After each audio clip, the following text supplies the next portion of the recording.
and I was in awe.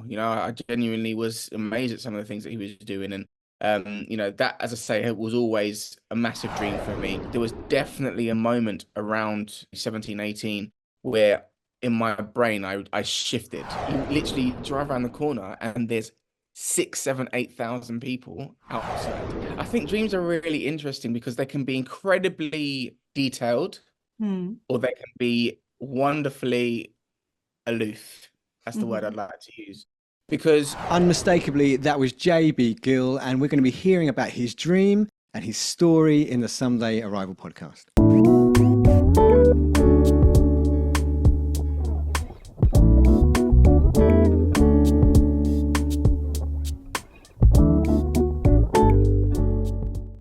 So, welcome again to the Someday Arrival podcast. And whether you're just starting out on your leadership journey, or you're an experienced CEO or a founder, or maybe even a pop star as we've got today, we're here to help you change lives, make a difference, and reach your dream destination. I'm Darren Richards. I'm joined by my co-host, Jyoti Patel, who today is scuba diving off the coast of Australia. Good to see you, Jyoti. Darren, you got to stop misleading our audience. I'm only in my apartment, but we'll You're go with still in New whatever. York. Okay, sorry, Still I in get confused. Okay, well, listen, thank you so much, Darren. And if you've not heard of our next guest, then clearly, where have you been? Because JB Gill, many of you will know him from Boyband JLS from X Factor. Firstly, hi, JB. Thank you so much for joining us. hey guys, hey Darren, hey Jyoti, thank you very much for having me. Oh, we're so honored. And I know you're a busy man. It's brilliant to have you on the show. Aside from not just being a singer, you're doing lots of other exciting things right now. You are a successful TV presenter, you're on The One Show, you're an author, and now you're a farmer of all things. So talk to us about your someday dream, because there's a lot going on there. That's a very good question. I mean, I'll start at the beginning. I think my dream growing up was actually not related to anything that I've done in terms of my career. Mm-hmm. I was always very active when I was younger. I loved playing sport. I loved being outdoors. I loved riding my bike. All the things that I think, certainly back in my day, I'll say in our generation, I loved to do as a kid, and many children love to do, playing outside and enjoying the weather and the seasons here in this country. And for me, I think, especially as I got older, I got into my teenage years, I was really, really, keen to get involved in the world of sport. I used to play rugby. In fact, I was forced to play rugby initially. Forced. Yeah, forced because it was part of the extracurricular stuff at school, Yeah. at my secondary school. And I think there was a rule. One of the school rules was if you were selected to play for a school Mm-hmm. team, then you had to play, unless there was a good reason not to. And so, yeah, I mean, growing up, as I say, once I'd sort of got the hang of playing rugby, I kind of got the bug for it, would go training, would want to train more. I remember sort of being like 13, 14, 15 and, getting invitations to train train and play for Surrey, which is like my local, what was the county at the time. Mm-hmm. Getting offers to go and have trials at other clubs and stuff like that. I won a place in the academy at London Irish when I think I was about 15. And so for me, that was always my biggest dream. In fact, growing up, actually, there were lots of people I admired, of course, and still to Mm-hmm. this day admired, but I don't think I had, or I didn't really have that same sort of adulation and, I guess fandom really Mm-hmm. for anybody, apart from sports stars. And I remember when I was probably about 16, maybe 17, and I was on the cusp of potentially exploring, rugby after school or whatever as a, potentially as a professional. And I wrote a letter to Jason Robinson, just kind of, doing something similar to this podcast where you're asking about advice, what can I do? How do I develop? And I saw similar aspects, I guess, to my game as a youngster and what I saw him doing, on the big stage in for England and that British and Irish Lions and so on. And I was in awe. I genuinely was amazed at some of the things that he was doing. And that, as I say, it was always a massive dream for me. And it's interesting because, a lot of people think that when you have a dream, it's got to be one thing. Mm-hmm. But actually, once I had a bad injury at about, I think I was 17. Had a bad injury, bad ankle injury. I didn't break anything actually, but it did impact my the way I played, and it impacted to an extent. I think in hindsight, I probably wasn't quite good enough to play rugby professionally, but at the time, I think anything's possible. And as I say, I was on the verge of it, but I think, once I had that injury, it kind of cemented that. And at that stage, at 17, 18, my dream definitely changed. And I can't pinpoint the day or the time, but there was definitely a moment around that age, 17, 18, where in my brain I shifted, and I said to myself, do you know what? That was a dream. That's probably not going to become a reality for me now. And I want to establish a new dream. And that was kind of how, I grew up playing music. So it wasn't just like out of the blue, Right. oh, I'm going to go into music now. I've been playing instruments probably since I was about 2 or 3 years old.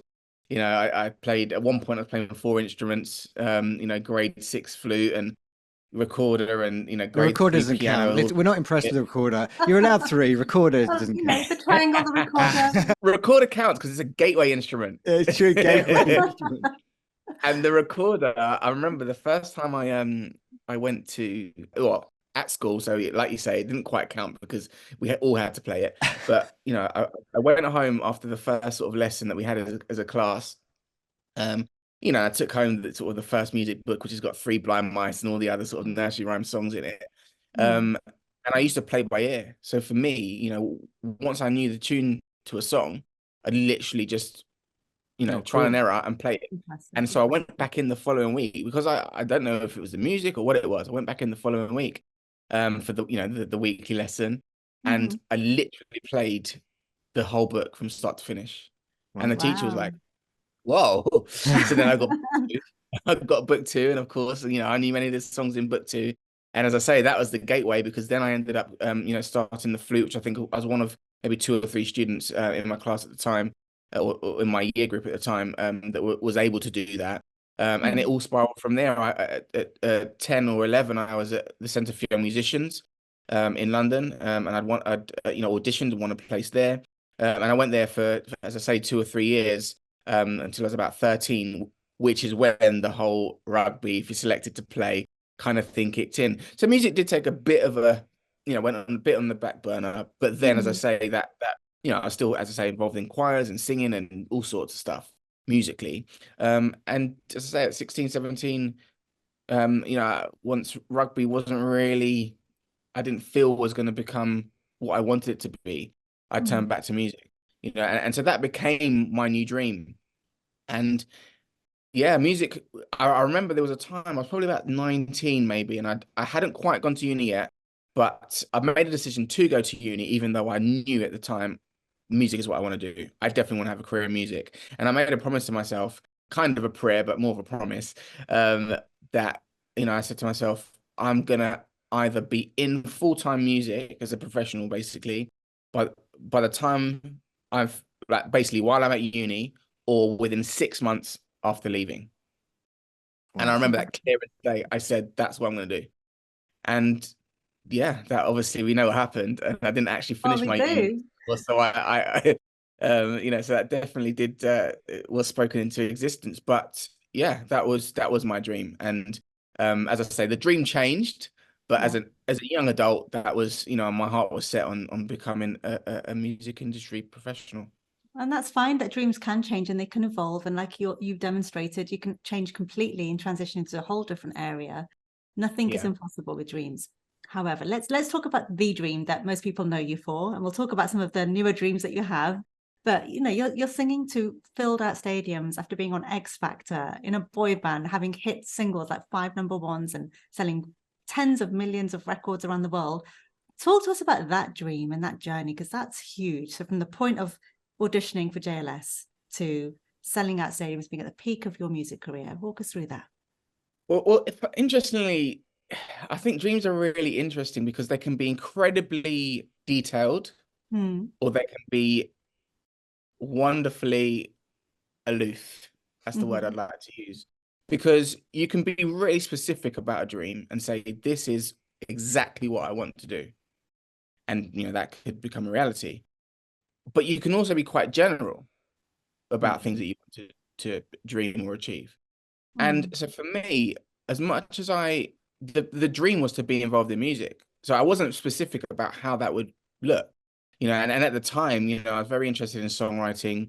I liked, obviously, I had a musical, like theoretical music background even, but at the same time, I enjoyed singing. I enjoyed expressing myself. I wouldn't say that certainly not at the time, I was the best singer, but I always enjoyed it. And the thing that I loved the most was singing with other voices. So being involved in choirs and stuff like that, maybe it's just how I grew up. Maybe it's the fact that I, of course, grew up in church. So, that was definitely, you sing as a group, whether it's good or bad or indifferent. You're always there singing on Sunday. Yes, you have people who lead worship. They tend to be the better singers. But, it's not discriminatory. Do you know what I mean? And I know, growing up, I've been in churches where they have sung very well, and they've been in churches where they haven't sung so well. So for me, I just loved the sound that multiple voices make.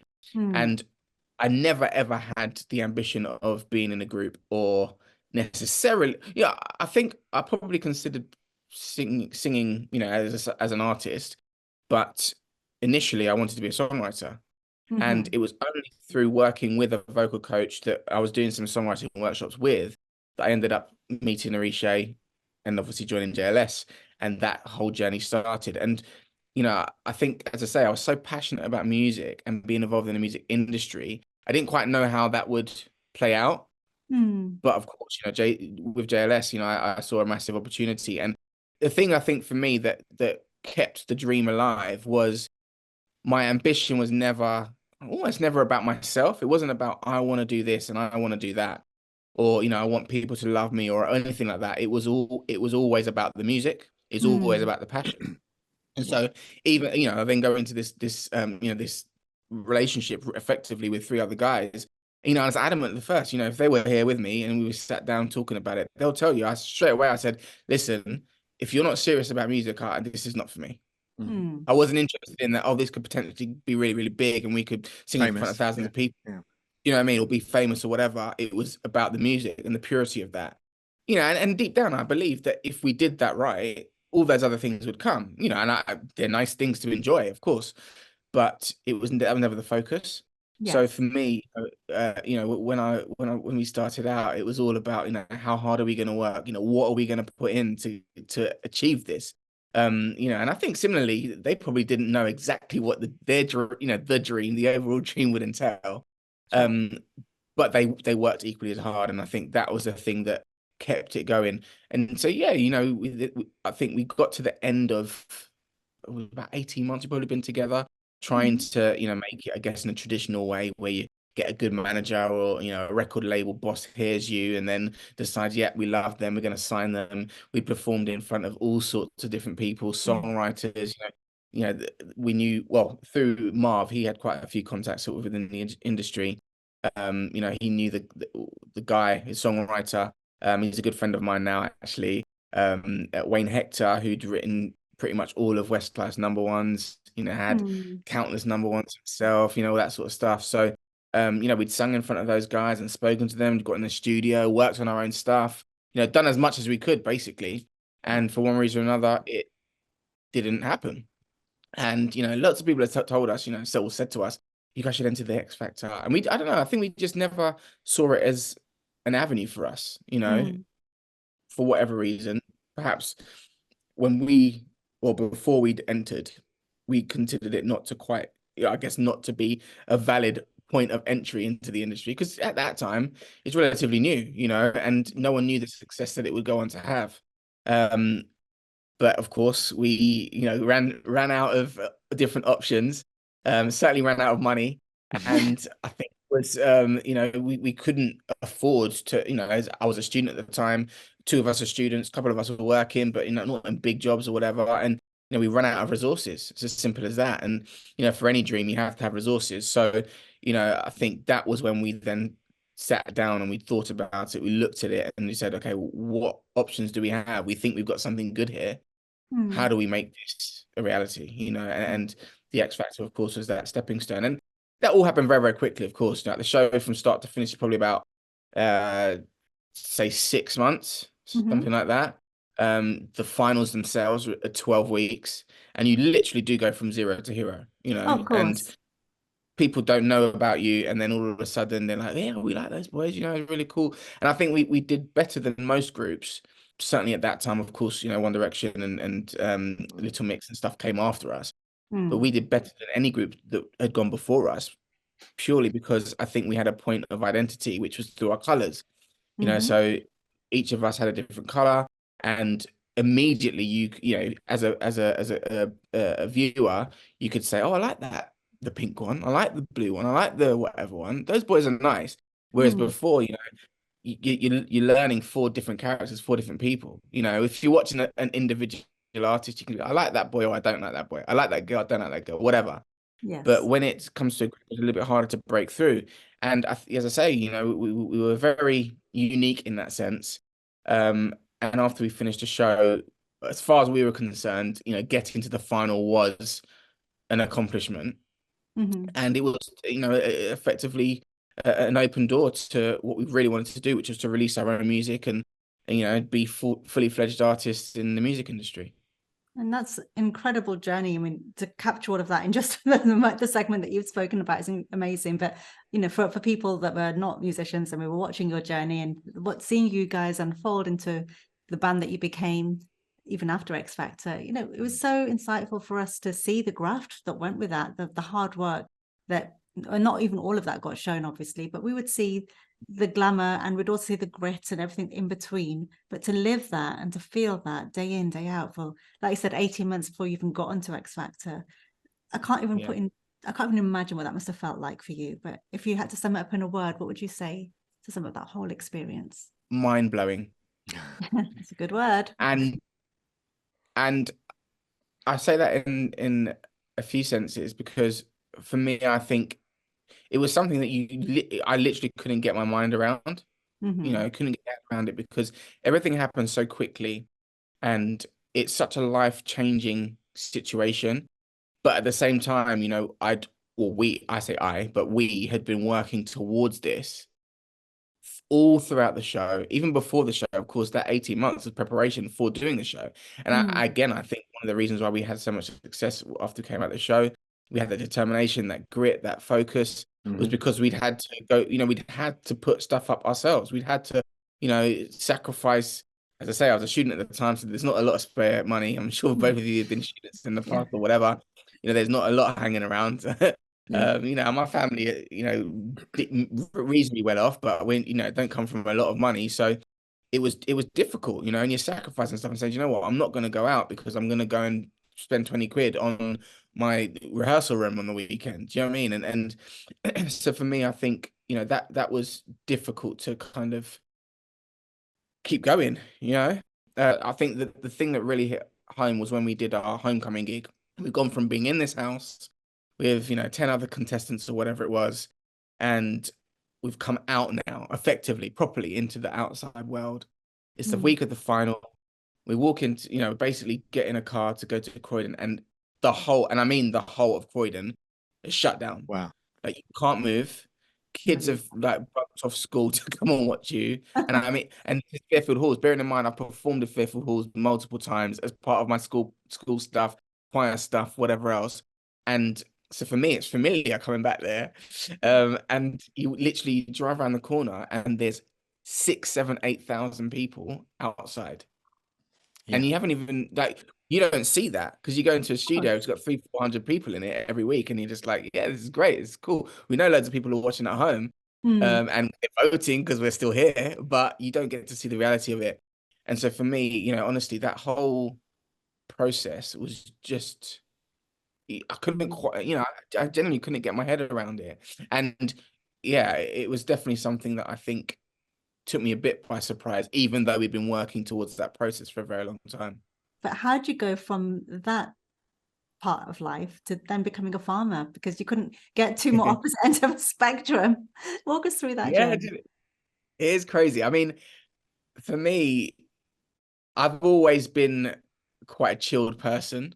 Mm-hmm. And especially during that whole period of what was it, about 6, 7 years, I think it was, where we were, you know, in the first instance anyway, it just was a roller coaster. Like, it was a roller coaster and it was a machine. It just, like, every single year you're doing single, album, or multiple singles, album, promo, tour, single, multiple promo, tour, and it just went like that for a good. How many albums we? I think we had 4 or 5 albums in the first, like time.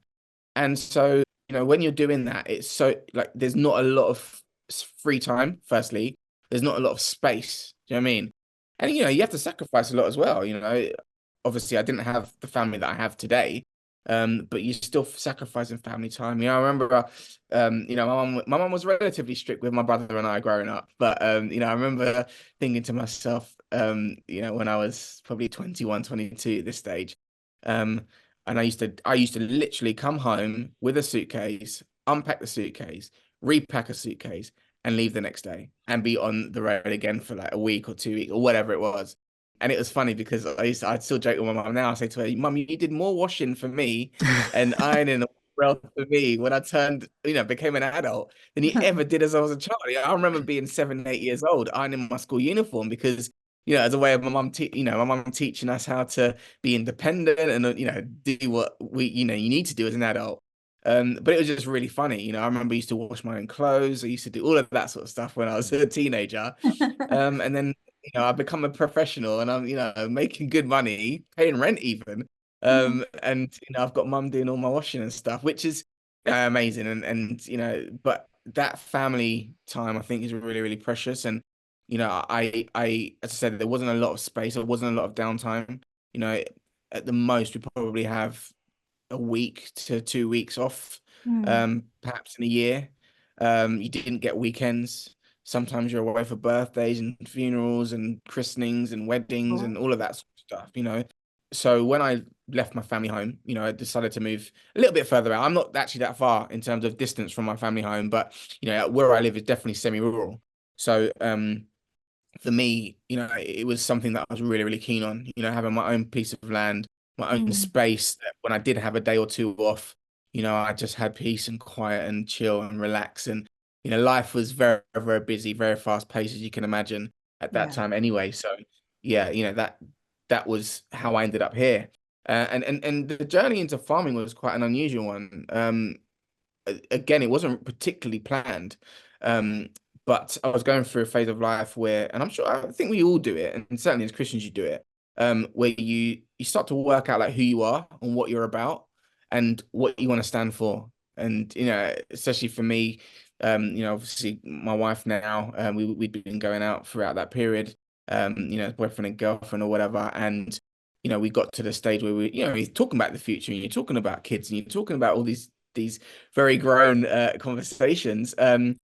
And it was a case of, well, what do we want for our children? How's that going to look?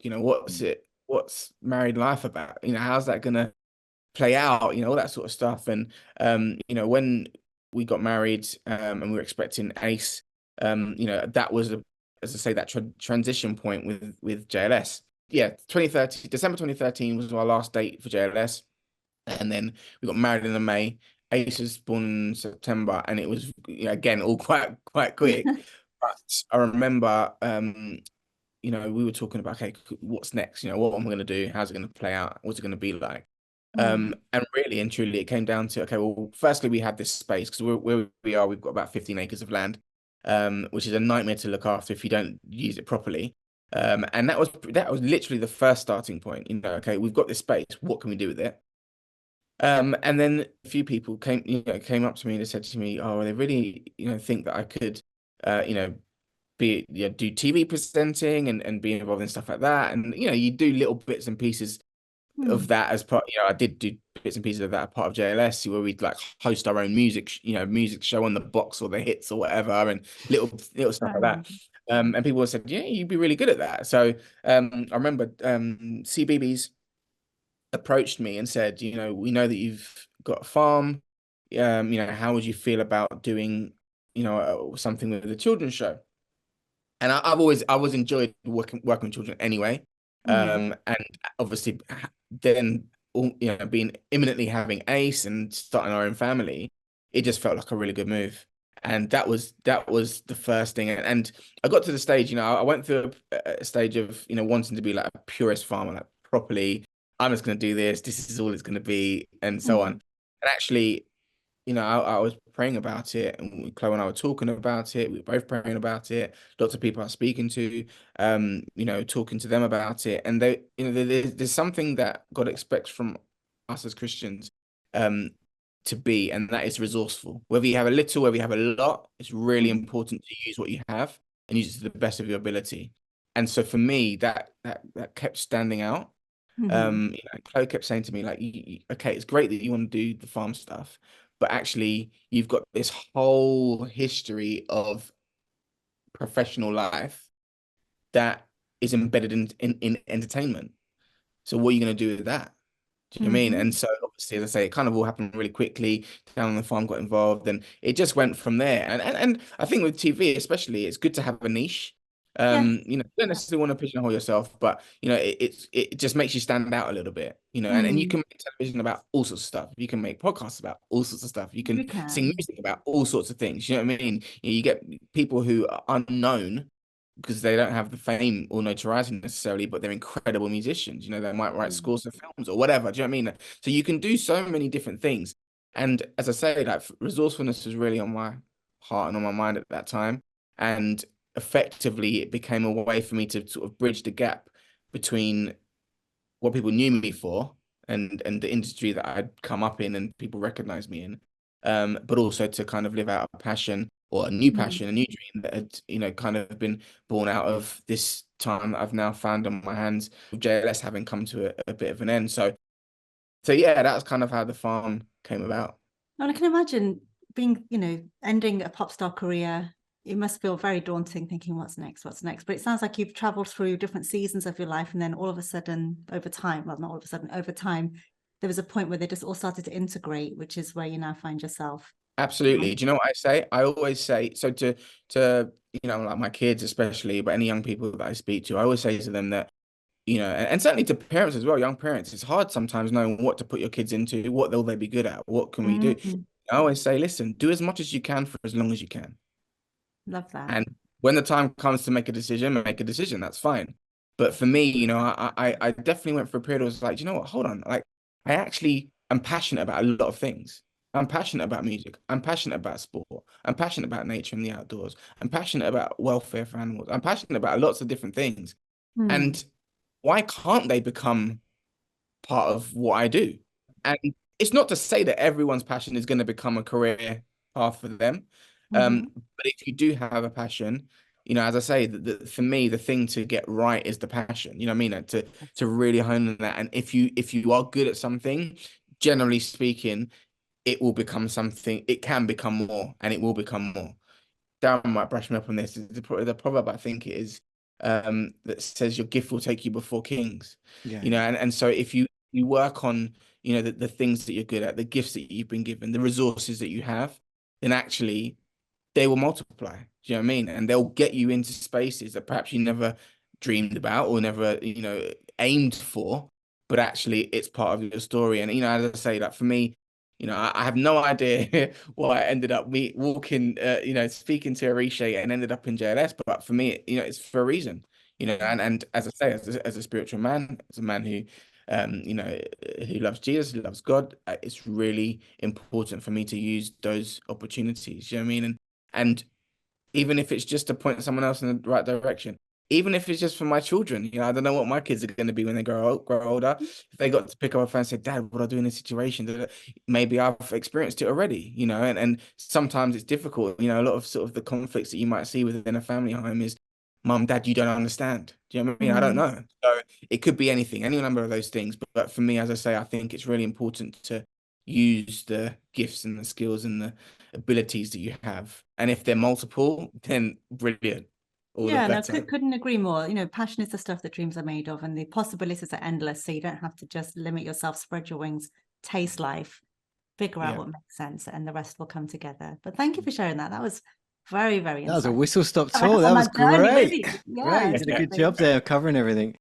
You just strike me someone, JB, who is going to succeed in whatever you do because you give it your all. Like you when you're doing music or recorder, you're going to be the best of the recorder in the class. You're going to learn the whole thing, right? You're going to do rugby. Clearly, obviously, you're going to get called up and you're going to But I love what you were saying there, because a lot of young people especially are like, well, how do I find my dream? How do I know? And there's just something about just, well, as you say, do what you can do for as long as you can. And the other thing I picked up on what you were saying there is that these things weren't a dead cert. It wasn't guaranteed that you were going to be successful in any one of these areas. And there are a number of crossroads. It's like signpost moments where you're like, is it going to be rugby? Is it going to be music? And then you do, and then you think, do we do the X Factor? Are we selling out? Is it, or is this going to be the way through? And then obviously you don't win X Factor, you come second. You had that freedom to create your own, a bit more creative freedom, I suppose. So regardless of what track it's going to be, you said words like grit, sacrifice, the importance of that time in preparation, the hidden time.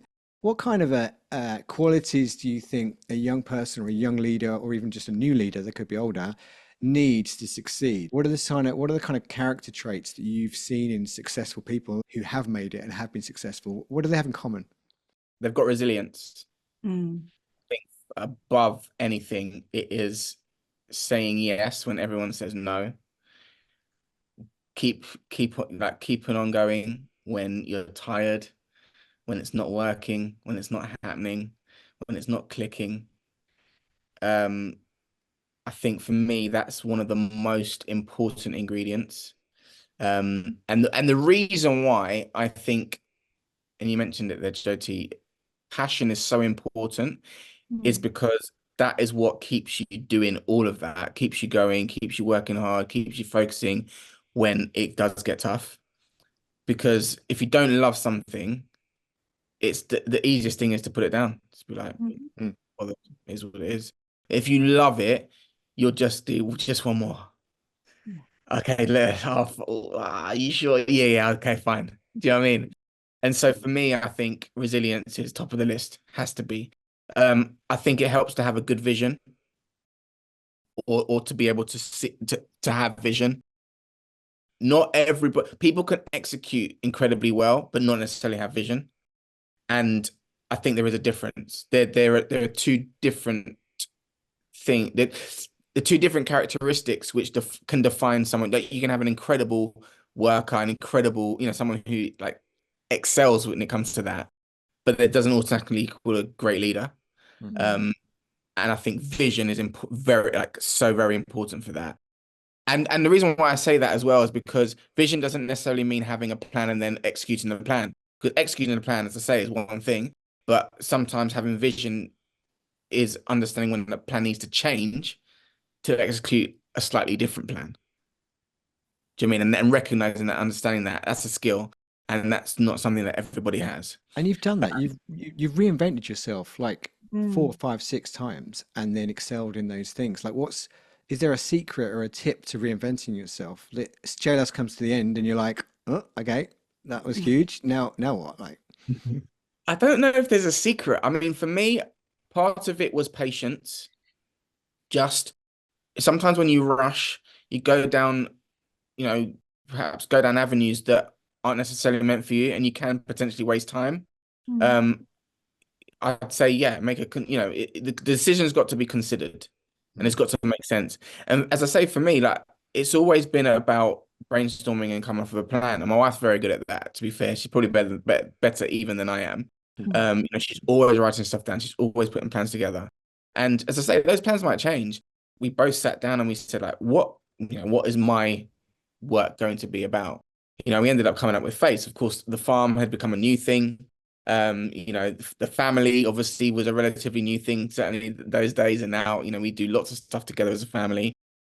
Faith is a huge thing, and obviously ended up going into, songs of praise and some of the, other stuff that we were doing, and food, of course, as a result of the farm, kind of. So they're all F's, but, I don't think that was by any coincidence. It was kind of collating lots of different sort of, conversations, lots of different, situations, I guess, even as well, that came together and all added to the same pot. So now when people think of me or talk of me or anything that I do, you can add other things to that pot, but actually it all makes sense.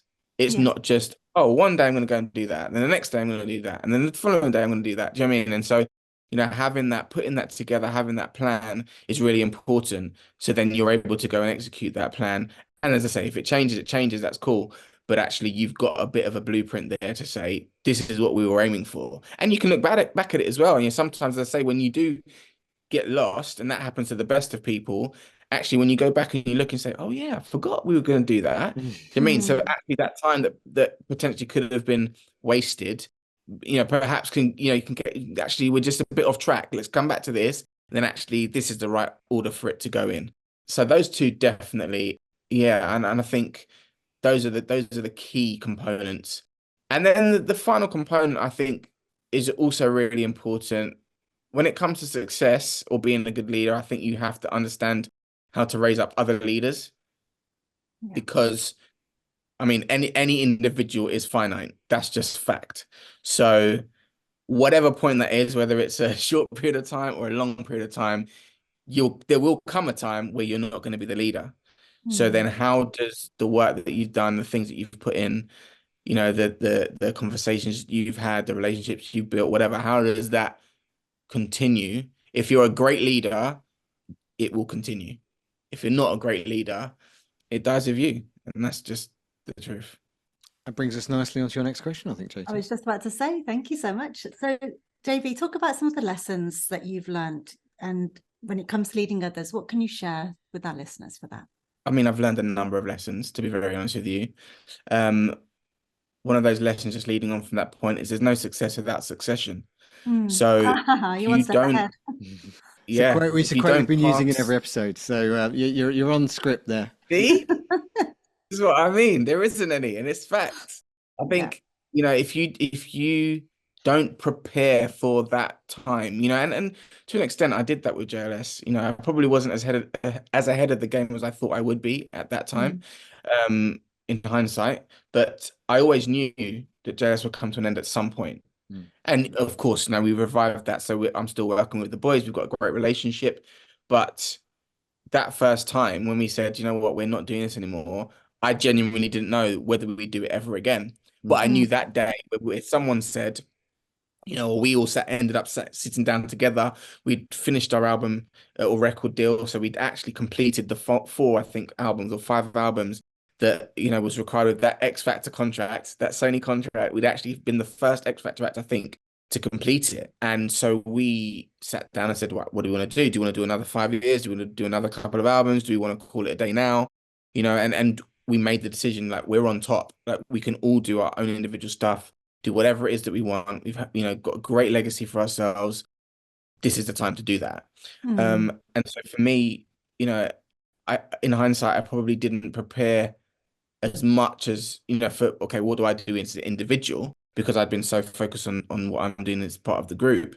But I always knew that they would come. And so for me, I made sure that the relationships that I built, the people that I spoke to, the things that I wanted to do were all still there somewhere, ready to be unleashed as and when the time was appropriate. So that's really important. And I think the other piece of advice that I give, and which I've received actually, we sorry to name drop, but we met Seal. I think. Of course you did. That's a very cool name drop. We met Seal, and obviously, he said he saw. When I spoke to him last, he said he saw you. He said he passed on. He passed on his greetings. So what's called the podcasting, Completely. But yeah, obviously, love his music. Growing up with that, seeing someone go from being an artist to being on film scores and all that sort of stuff. Unbelievable career. And he just said something quite simple, which I think we forget to do sometimes. Certainly I did the first time with JLS. And he just said, enjoy the moment. Yeah. Enjoy the small, like every moment. You have to enjoy it. And it's something that I do a lot more actively now. I'd like to still think I'm relatively young as well. So I'm glad that I listened to that piece of advice, and I'm certainly catching current moments in life a lot more than perhaps I might have had I not heard that. But for me, I think it's so important. And as I say, I definitely, it became a lot more pronounced, a lot more heightened when I had my children. And I don't know if you're both parents, but certainly for me, when I watched them growing up, I remember I used to go away for a few days here and there when I was doing down on the farm in the early days of Ace. And even with Kiara, and I would literally go away for a day or two, and I'd come back, and Ace was speaking differently, saying new words. Like it was just like honestly, I was just like, I didn't even. I went away for 24 hours. How? Anything can But happen. I'm married now. honestly, you know what I mean? But honestly, you know, it's just the vocabulary. Like, everything just changes so quickly. Yeah. And so, you know, now when we do a family holiday, it's literally I try and be as present as I possibly can. You know, sometimes even to the detriment of other stuff. But you know, I just think it's honestly it's so important and it changes so quickly. And certainly from a career perspective, you have to highlight and celebrate the victories. And there's so many people who literally just like, yeah, no, I'm so ambitious. Like it's on to the next thing, on to the next thing, on to the next thing. And don't get me wrong, like for a lot of JLS, there was an element of that. But you know, now I look back. In fact, the last time when we were on tour, I stood on that stage, and we were at the O2, and we'd done 20 dates at the O2, and I couldn't even tell you. Like I don't even think now. I look at it because obviously, like you know, we're almost at 21, and there's only 4 or 5 artists that have ever done 21 shows at the O2. Wow. Then, or in fact, any of those 20, I couldn't even, it just didn't really register that we're doing another day at the O2, another day at the O2. It's just like a given. But that's so special. Like now you see it because you're like, whoa, we're one away from doing 21 dates at the O2. And there's literally only 5 other artists in the world, past or present. That's crazy. Do you know what I mean? And it's not just, I'd say that to like highlight that. It's just, that's a moment. And if you're just super ambitious and focused on, you know, what's next, you miss that. You know what I mean? And, you know, just celebrating the fact that we won we've won 2 Brit Awards. We did it in the same night. Like, you know, again, there's so many incredible, and I mean incredible artists more successful than we are, better vocally than we are, whatever you want to say, you know, better than we are in pretty much, you know, that have never won it. For one reason or another. It was the wrong time. Someone was around the same time as them. They got it instead. Whatever the reason, I don't know. But, you know, just something like that is just so precious. Like it will always be there, you know, and it's really important to remember. And I say to my kids all the time, I say, you know, the sofa that you're sitting on, that was all because of this. You know? So, you know, you have to embrace it. And, you know, I'm sure they'll have their own, you know, favorite artists and favorite musicians and stuff like that. But, you know, their dad will always be their first concert. So it is what it is. Very special moments. But JB, tell me something. You touched on something earlier with your wife, and you know that she's a great planner, and it sounds like you've got really good partnership between you. But when you're in a band and there's lots of personalities involved and lots at stake, were there any tricky times that you can share with us that you had to navigate, and how did you do that? Yeah, of course. I mean, I think with any relationship, there's tricky times. You know what I mean? It doesn't matter if you're friends, spouses, whatever it is. Family members, you know, even the best family in the world, you know, has its own dysfunction. So, you know, there were definitely I wouldn't say there were difficult times, you know, for the most part, we actually have a great relationship. You know, there were any differences that we had were often creative. And it's like anything, you know, we're doing this podcast. If I say, no, it should have this lighting and you think, no, it should have that lighting because it looks better, you know, that's something that you might potentially disagree on. I think one of the things that was great for us is that we'd had that 18 months, sorry, preparation before we did the X Factor. And as you can imagine, the X Factor is incredible pressure week in, week out. You're expected to do well. Do you know what I mean? But I think because we'd had that time together as young kids, if you want to call it that, you know, I was in my late teens when I first started JLS. And you know, you're going through that process, you're working out each other, how this person is, what they're like under pressure, you know, their family situation, all of these things, you know, come together to make us who we are. And you have to navigate that, you know, and I think, you know, in the early days, you know, we probably had more arguments in the sense that, you know, who's going to do this, who's going to do that or whatever. But we had that ambition collectively, really. You didn't have to pick anybody up on anything, you know. I mean, I remember we used to find each other if you were late to rehearsals and stuff like that. No one complained because they were like, no, we're here for the same reason. That's the forfeit, you know what I mean? And it is what it is. But, you know, for me, I think, you know, it was a period where, you know, as I say, once you go through that process of learning somebody, you know what pushes their buttons. And actually, is it more valuable to push their buttons and annoy them and perhaps to fall out? Or is it more valuable for us to understand what the situation is, understand what the issue is, and understand how to deal with it, and then move forward? You know, and one of the things, you know, obviously in my marriage is incredibly important. was important within JLS, is important in every single relationship that you have, is communication. If I say to you guys, listen, I'm doing this, I'm feeling like this, I'm not sure how I'm going to feel like that. Immediately you understand, and you can cater what you're doing to what I'm doing. You know what I mean? Where if I don't say anything and every answer I give is just short, you're like, what's right? What's up with JB? What's going on? Do you know what I mean? Because, Good. but for me, I think, we were very, very open. We used to sit down and have like planning meetings and talk through stuff and treat it like a business, you know what I mean? And I think when you do that, it's a lot more likely to succeed, a lot less likely to fail. And, I think that was one of the reasons why we've got such a great relationship and had such a great relationship for such a long time. Since then, there have been a lot of people shot to stardom who, for whatever reason, have burnt out or it's been detrimental for them. It's been damaging, the sudden fame, the sudden money.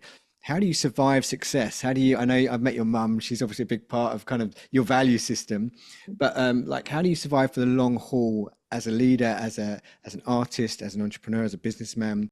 I know I can give you one for now. I'll give you one that I know is true of you, is that you're incredibly loyal. Like, I know that your bandmates have been through all sorts. You're on the spotlight, the media. You've stood shoulder to shoulder with them through some really tough times. So things like loyalty. What other attributes do you need to survive long haul and not let all this go to your head or not just crash and burn? That's a good question. I think you need to have grounding. I think over time, experience grounds you anyway.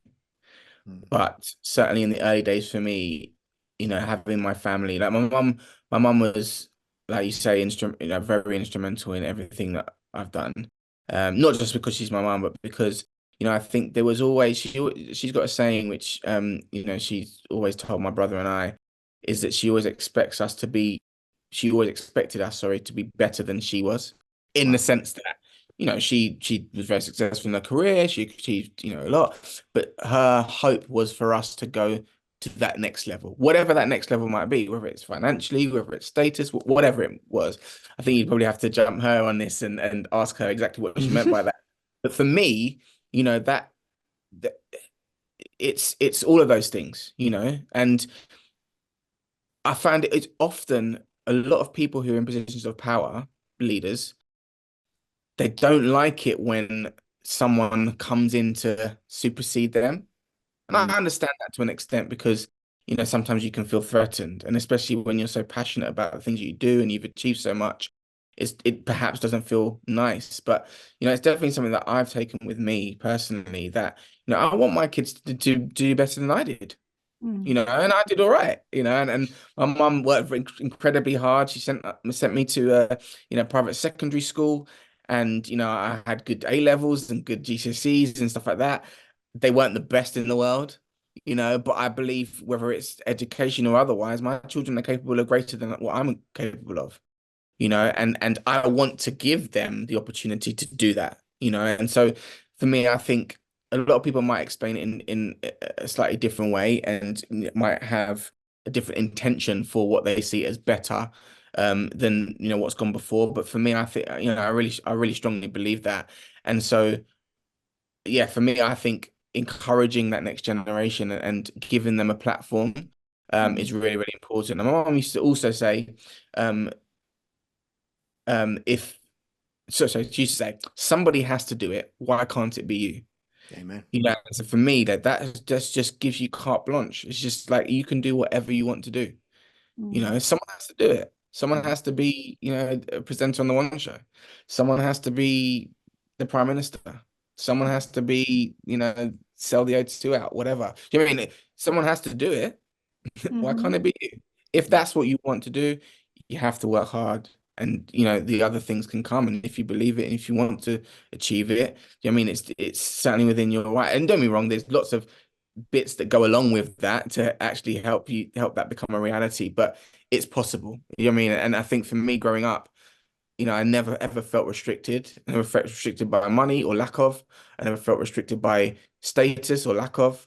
I never felt restricted by relationships or the lack of. Do you know what I mean? Like wherever to this day, my mum said, she always wanted me to go into a room, and obviously being a young black man or young black child, obviously becoming a young black man. Mm. She said she never wanted me to go into a room especially in this country where, of course, the majority is white, whether it's male, female, whatever, and feel uncomfortable. And she said when she first was, working here and living here and so on, she like I think she trained as a nurse, and she said that she went into her first lesson or the first session, I think, at Charing Cross Hospital, and she was training. She said she was either the only or maybe there was one other in the whole class. And she said at first she was uncomfortable about that because she's from the Caribbean. She, it's a very different way of behaving, acting. Do you know what I mean? It was new to her. And she said she didn't want that for me and my brother. And I think to have that vision, rather than to feel offended by that or to feel, reduced by, diminished by that, she wanted us to thrive in that.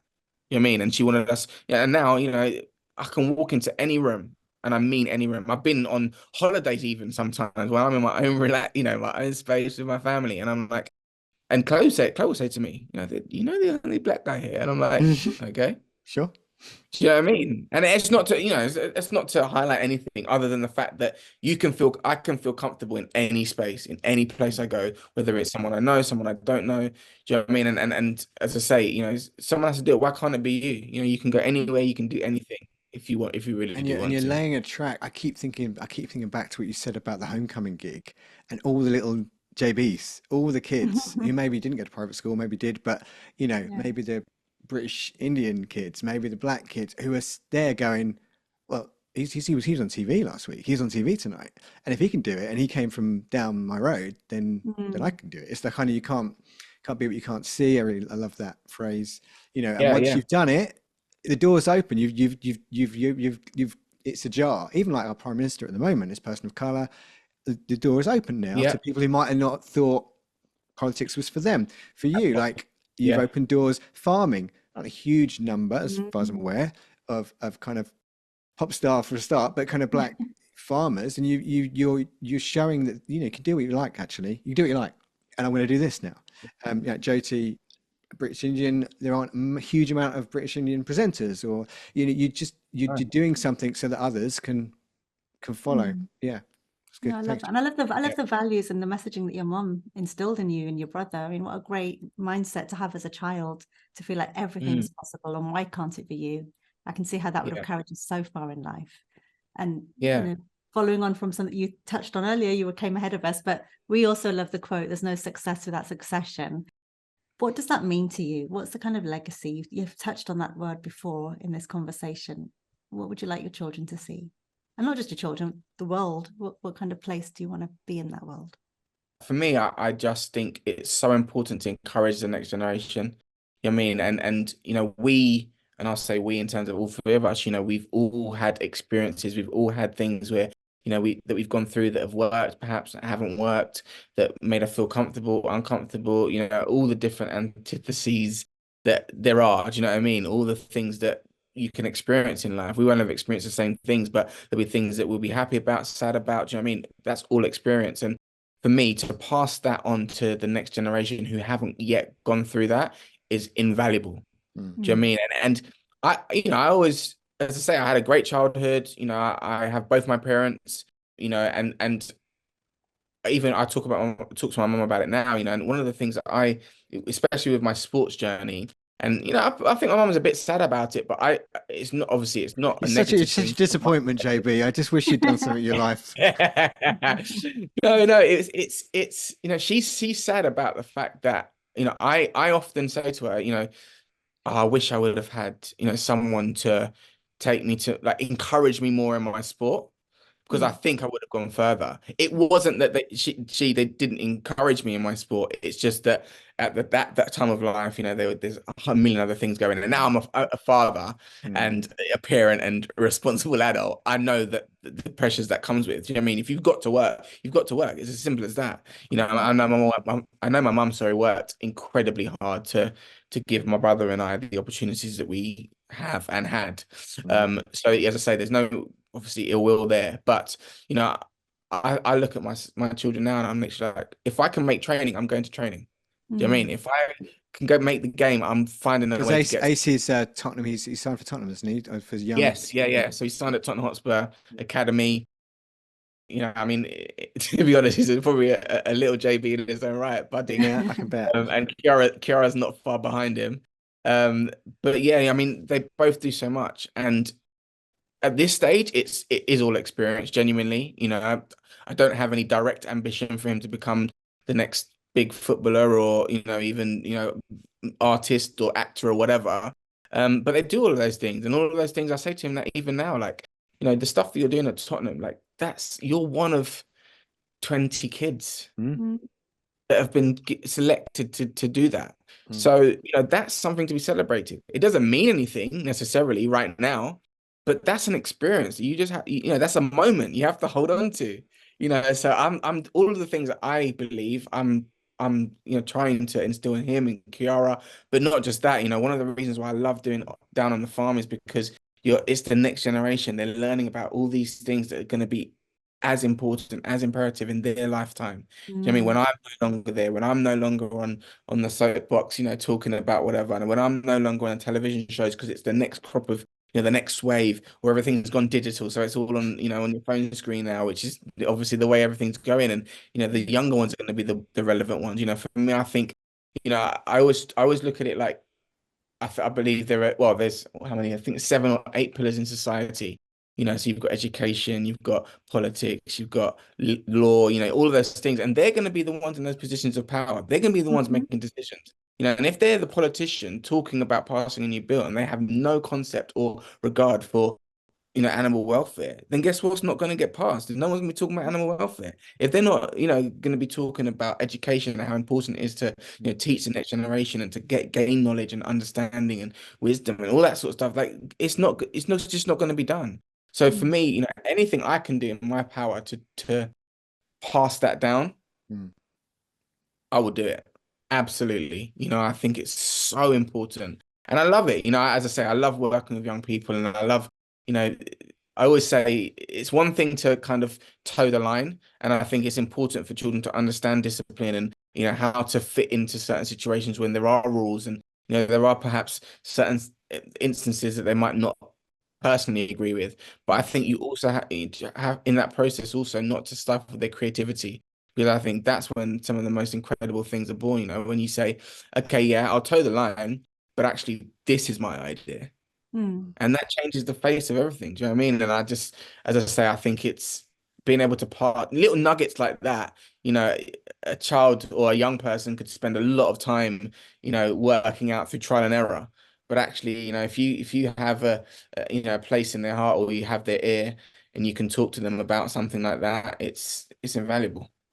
No, that's a really valid point, especially stifling creativity. Really important to actually just let them be free, playful, use their imagination, try different things, and out of that will be born what's meant to be. So, JB, as we're recording, it's late. You've been very generous with your time. You've come from some TV stuff to come talk to us. So, we won't take too much more time. But we have got one question we ask everybody, which is if you get in your time machine now and you go back to Croydon or even Antigua, but let's say Croydon, and you say, hey, little JB, baby JB, or little boy JB, you need to know this one thing. It's going to make the next 20, 30 years so much smoother. It's going to save you a whole load of headaches. It's this leadership tip. It's going to be bang. What's a really golden piece of leadership advice you'd give?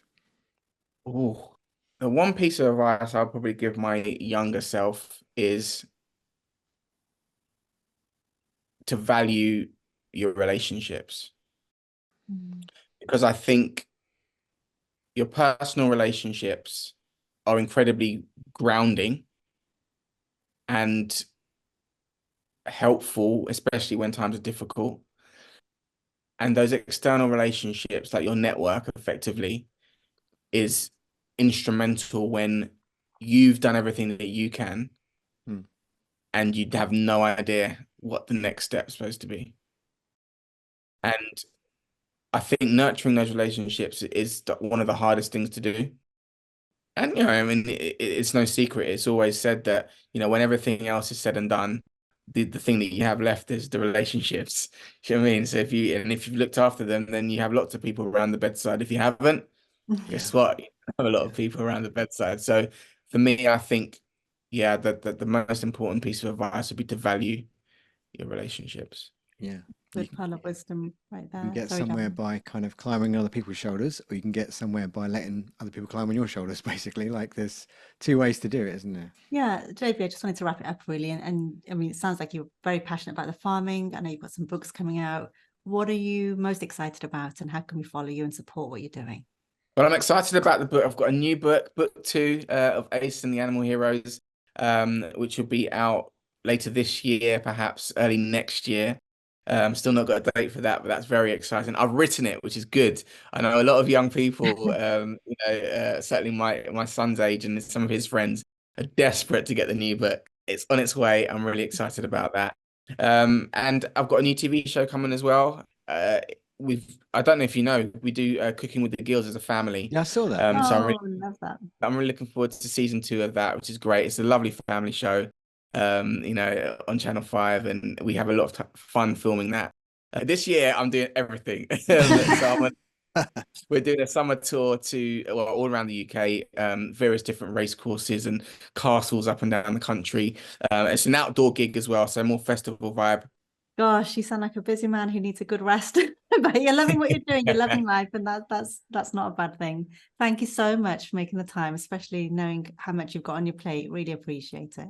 Yeah, No, thank it's you. an absolute pleasure, honestly, and I've really been excited about doing this because, as I say, I think it's another way to give back, and you never know who's listening, and I'm sure one day someone will come up to either of us and say, "Do you know what? This is a podcast," and it's because of Darren and Jyoti that I ended up doing this. So yeah.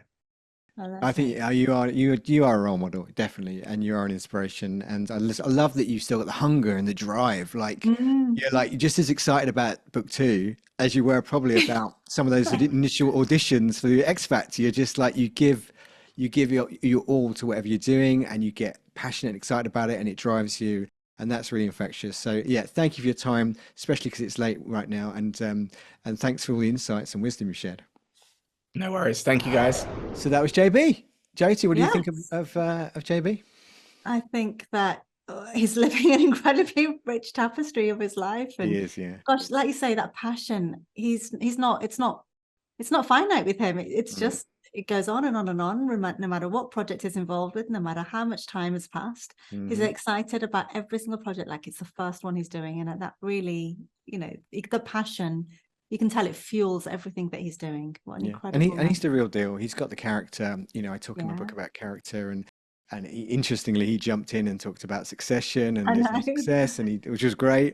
Yeah. And he talked about just who you are and I loved how much he talked about his kids. Like Yes. he has Yes. literally thousands of people chanting his name, but Mm. he's almost more interested in who am I being, what lessons am I Mhm. teaching my children, am I creating a platform? You use the phrase, someone else's ceiling is that it becomes the new floor, right?